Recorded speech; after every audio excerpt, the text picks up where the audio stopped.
I invited my affair partner into our marriage. I thought my husband would accept it. They knew each other. We all used to work together. But what he did instead stopped everything. And to this day, he still calls me sometimes, says he misses me. But none of that matters now.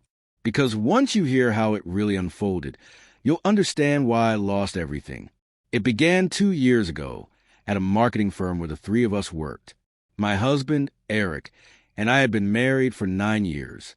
We weren't in crisis exactly, but everything felt still, familiar in a way that no longer brought comfort, more like routine. Wake up, emails, coffee, meetings, dinner, sleep, repeat. I loved him. At least I think I did. But love isn't always loud when it begins to fade. Then there was Mateo. Mateo was magnetic, the kind of person who didn't just walk into a room but changed the atmosphere when he did. Confident, a little reckless, funny in a dry way that made you feel clever for getting the joke. We worked on a few pitches together. Slowly, I started looking forward to Mondays again. I told myself it was harmless, just a friendship, a reminder that I was still interesting to someone. Eric liked him too, which made it easier. We'd even go for drinks together after long meetings. The three of us. Eric would laugh with him. There was no jealousy, no suspicion. I think Eric thought it took some of the emotional pressure off him. Mateo and I didn't cross the line right away, but the build-up was intense. The kind where eye contact feels like fire and casual touches linger a little too long. The first time it happened, we were alone late at the office. The pitch was done, half-finished glasses of wine on the desk. Silence sat between us like permission. He leaned in. I didn't stop him. I kissed him back like I'd been holding my breath for years. Then I went home, more alive than I'd felt in ages, and more ashamed than I could admit. But I didn't stop. We kept it secret. The texts, hotel rooms, long lunches that weren't about lunch. And at home, I stayed in character. Dinner, Netflix, small talk. I convinced myself I was balancing both lives. Mateo started asking questions. Why are we hiding? Why can't this be real? He said I was trapped, that if Eric truly loved me, he'd want me to be happy, even if that happiness didn't include him. Eventually, I started wondering if he was right. I read about open marriages, ethical non-monogamy, the idea that love didn't have to mean possession. Maybe Eric would understand if I explained it the right way. Mateo encouraged it. He said he'd even talk to Eric with me. He really believed we could all coexist, that love could stretch instead of break. At the time, it felt progressive, brave. Like I wasn't cheating, I was evolving. I waited for the right moment. A quiet Sunday morning.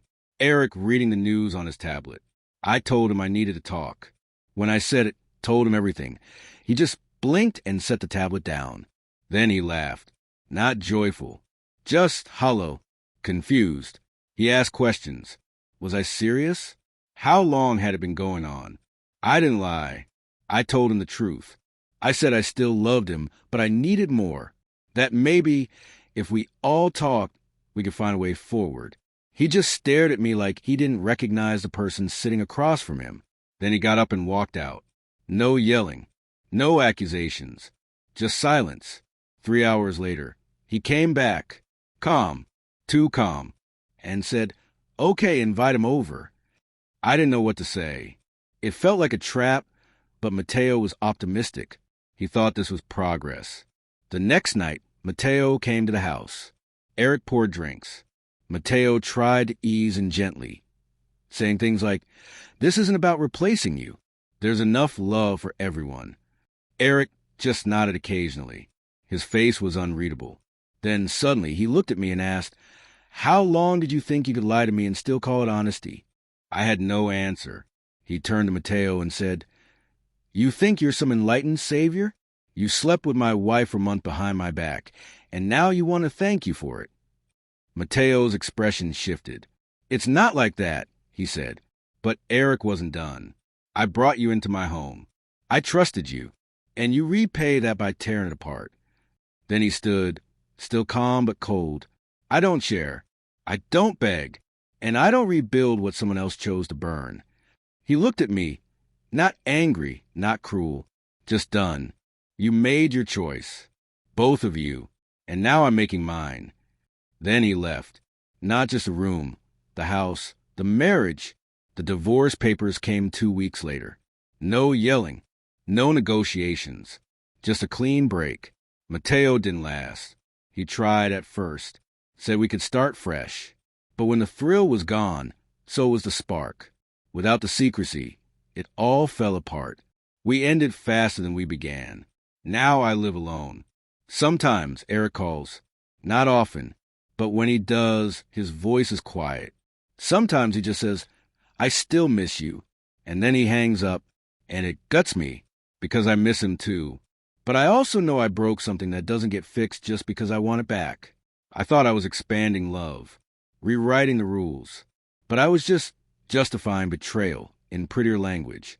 I thought Eric would accept it because I needed him to, but he didn't. He walked away. And maybe that was the bravest thing any of us did. In the end, I learned that love can't survive without truth. Not twisted truth, not rebranded lies, but real, unflinching honesty. I thought I could have everything without losing anything. But choices have weight. And once trust is broken, even love can't carry it all.